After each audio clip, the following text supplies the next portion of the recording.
A very good morning, everybody. We are going to work with database management system schedules and types of schedules.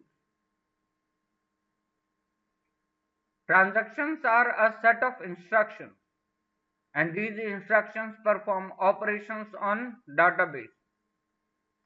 When multiple transactions are running concurrently, then there needs to be a sequence in which the operations are performed, because at a time only one operation can be performed on the database.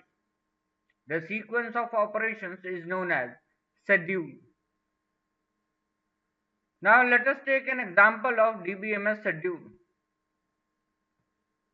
Now look to the following sequence of operations.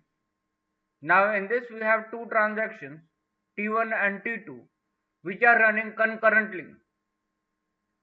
This schedule determines the exact order of operations that are going to be performed on database.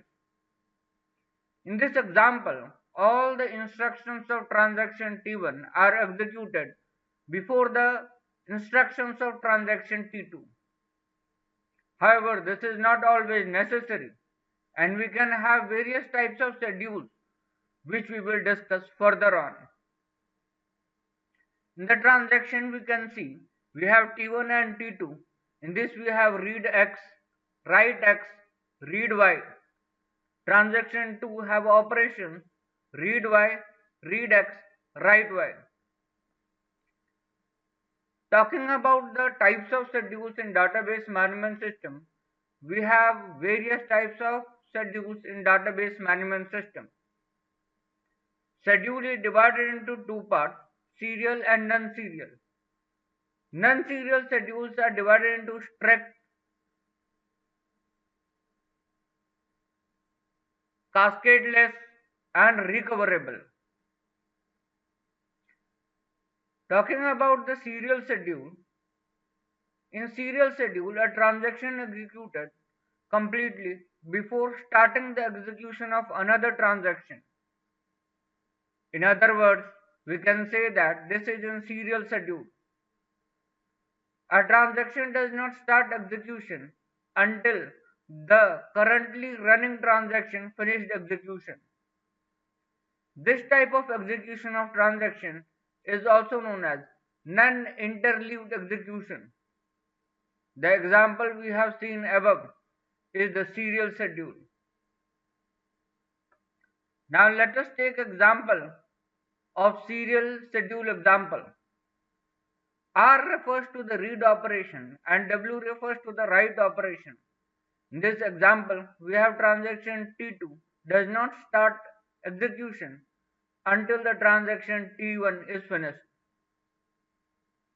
When we have transaction T1, we have read A, write B, write A, commit. Then we have in transaction 2, we have read B, write A, write B, and commit.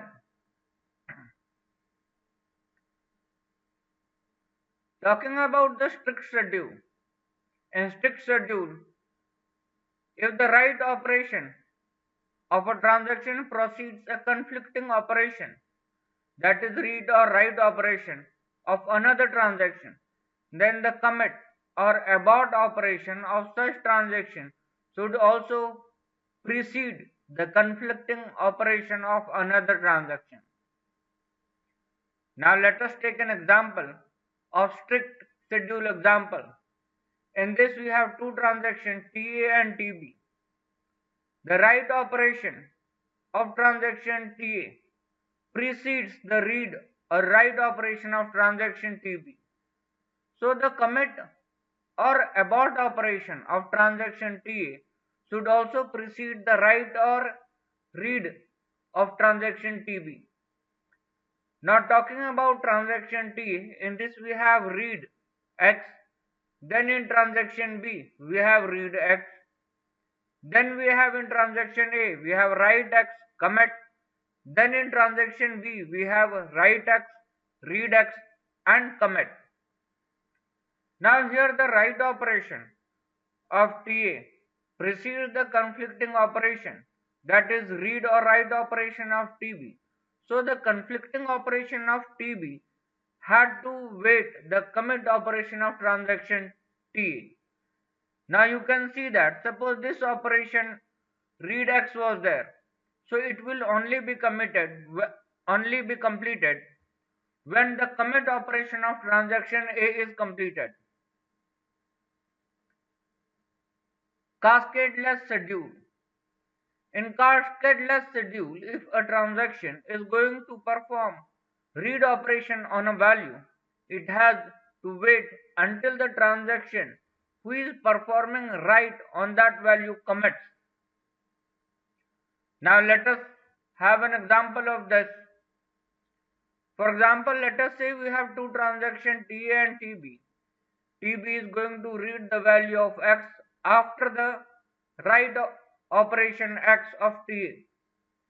Then TB has to wait for the commit operation of TA before it reads X. Now in this you can see transaction TA have read X, write X, then transaction B have write X, then commit. Then it will be processed by read X, write X and commit.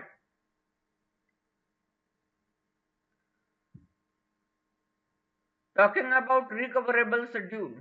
In recoverable schedule, if a transaction is reading a value which has been updated by some other transaction, then this transaction can commit only after the commit of another transaction which is updating the value. Now recoverable schedule example, let us have a look to this. In this transaction TB is performing the read operation on X. After the transaction TA has made changes in X using write X on TB, can only commit after the commit operation of TA is done. Now you can see that the transaction TA in this we have write X, read X. Now the read X transaction can only be processed when we find the transaction TA committing the transaction. Then we have write X, then we have read X, then we have commit of transaction TA, then we have commit of transaction TB. Now these are the different schedules. The schedules helps us, let us know which transaction will be processed and how these transactions will be processed. Most of the transactions cover the read and write operations, just like adding an amount, then writing it, deducting the amount and then writing it.